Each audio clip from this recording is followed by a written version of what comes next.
या अभी रहा उनका हर साल कुछ 15 मार्क का, 10 मार्क का, 20 मार्क का आ जाता है, ठीक है। So first of all cover the low hanging fruits actually, optional में भी या फिर अब जीएस में भी। अब यूजुअली क्या होता है, जो एस्पिरेंट्स जो होते हैं उनका हाईएस्ट मार्क्स 3 पेपर्स में आता है, ठीक है। First is essay paper, second is ethics paper, third is your optional paper. So these 3 are low hanging fruits. जितना ज्यादा एफर्ट इसमें दोगे उतना ज्यादा प्रोपोर्शनेट मार्क्स आपको मिलेगा उसमें। So that's why I am saying, if I am assuming कि आप अगले साल देने वाले हो पेपर्स, तो फर्स्ट ये करना, पहले जो 3 पेपर्स है उसका PYQs and as well as उसका सिलेबस निकालना। एंड सिलेबस में ऐसा करता था कि हर एक टॉपिक के लिए हर एक बॉक्स होता था, मतलब बॉक्स फाइल में मान लो ये GS4 है, GS4 में एक टॉपिक के लिए एक स्लाइड होता था मेरा। For instance attitude, second compassion, integrity, ऐसे करके एक वैल्यूज के लिए एक फाइल रखता हूँ। जो भी मुझे आता है, for instance corporate social responsibility, ऐसा पूरा कंटेंट जो है वो उस हिसाब से डिवाइड कर देता हूँ। तो फाइनली रिवाइज करने में आपको बल्क नहीं, कंसाइज आपके पास नोट्स होगा।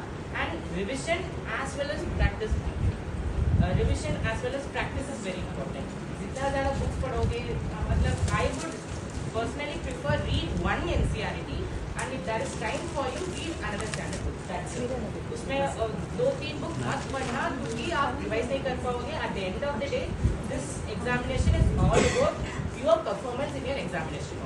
आपको 2-2 घंटे प्रीलिम्स में करना है, मॉर्निंग GS1 के लिए 2 घंटे एंड आफ्टरनून 2 घंटे CSAT। And for mains examination, you have 9 papers, 2 language papers compulsory and minimum qualification is there, and 1 essay paper, 4 GS paper, GS1, GS2, GS3, GS4, and optional 2 paper है, 1 and 2।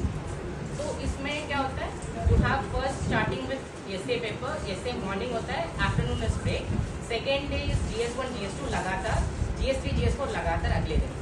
And for me, I had 5 days break for optional and language paper. So 5 days के बाद क्या होता है, first you have language 1, language 2. Language 1 is any Indian language. I chose Tamil because that's where I come from. So second paper was English. Third one, second day में optional 1 economics, optional 2 economics. जो भी बच्चे दूसरे options लेते हैं उनका history या political science ऐसा होता है, ठीक है। तो पहले ये करना, अगर मान लीजिए assumption है कि next attempt आप दे रहे हो, 26 का दे रहे हो आप actually, तो पहले PYQs 10 years का for prelims and CSAT also I had entire preparation through CSAT was with respect to PYQs only। PYQs में ये देख लेना कि कौन से themes repetitively आ रहे हैं, क्योंकि GS1 में is everything under sunlight comes to you। एक बार UPSC ऐसा पूछ लिया कि the man who knew infinity, उसमें कौन सा साइंटिस्ट के ऊपर है, it was a movie actually।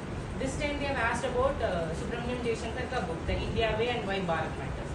तो आपको पता ही नहीं चलता है कि कौन से टॉपिक से क्या पूछा था UPSC, but there are certain static components which UPSC repetitively asks। For instance Buddhism and Jainism is a history favourite topic for UPSC।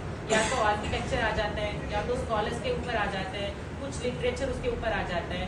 Secondly you have climatology में you have certain repetitive topics like summer solstice, winter solstice, seasonality के ऊपर topics आ जाते हैं। Similarly you have the rivers tributaries वाला Indian geography आ जाता है।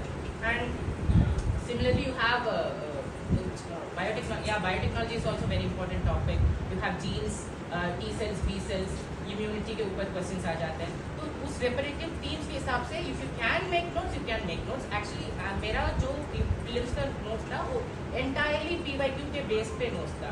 उसमें जो मुझे लगा कि रेपिटेटिवली UPSC पूछ रहा है उसको मैंने concise with the help of internet, Wikipedia में जाते हैं या फिर किसी गवर्नमेंट डॉक्यूमेंट्स को देखना है तो उसको भी देख के कंसाइज में अपना खुद का नोट्स बनाया। अराउंड 95-100 पेजेस का नोट्स था।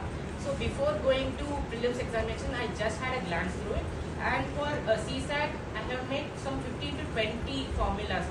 So actually, you have a 3 hours or 4 hours break between GS1 as well to CSAT. बहुत थक जाते हैं, तो बहुत ऐसा लगता है कि इतना CSAT मिनिमम पेपर है तो इतना ब्रेक क्यों चाहिए। तो during those times, I used to revise these formulas. जितने बार रिविजन कर सकते हो उतने बार करिए, and have a cup of chai क्योंकि बहुत आफ्टरनून हो जाएगा। यू हैव टेकन लंच के स्लीपी आ जाते हैं, and you have math during your CSAT। तो ब्रेन एक्टिव होना इज़ वेरी इंपॉर्टेंट। तो अगर पॉसिबल है तो ये फॉलो कीजिए। And for mains examination, I would say start with essay. Essay is relatively a non-technical paper for you. Philosophy से पूछता है UPSC. Sometimes this time they asked about a question about FOMO, fear of missing out on social media. तो it's a very dynamic topic. आप ये करिए कि PYQs में एक essay for 2-3 months every week try कीजिए.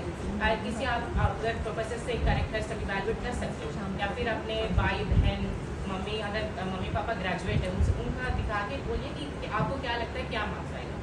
ठीक है, ऐसा करते वक्त क्या होता है, क्योंकि at the end of the day जो इवैल्यूएट करते हैं वो लेमन होते हैं, उनका कोई इतना टेक्निकल वाला चीज समझ में नहीं आता.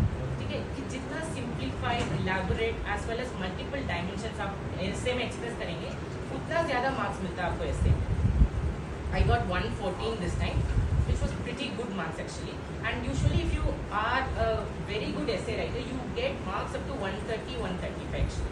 So it's a very low hanging fruit and marks बहुत ज़्यादा मिलता है essay में आपको.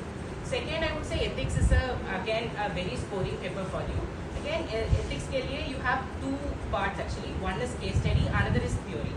Case study में you have 6 case study and each have about 20 marks for case study, and you have 10 marks, 13 10 markers for the second part. Actually part A, part B. Part A में 13 10 markers है, which is entirely theory, and part B is case study. You have 6 case studies for 20 marks. ठीक है, तो इस बार क्या हुआ कि UPSC ने बल्कि पेपर दे दिया. हमने बिल्कुल भी एक्सपेक्ट नहीं किया कि बल्कि पेपर आएगा. जैसे ही पेपर आया तो समझ आया कि इसको कंप्लीट करना वुड बी हेल्पफुल टास्क हुआ. तो मैंने क्या किया, पहले केस स्टडी शुरू किया क्योंकि दिमाग चलते हैं केस स्टडी के लिए. And they have asked typical case study. For instance water problem के ऊपर एक केस स्टडी था, एक केस स्टडी इंसर्जेंसी के ऊपर एक केस स्टडी था, विच वाज रैंडम टॉपिक्स.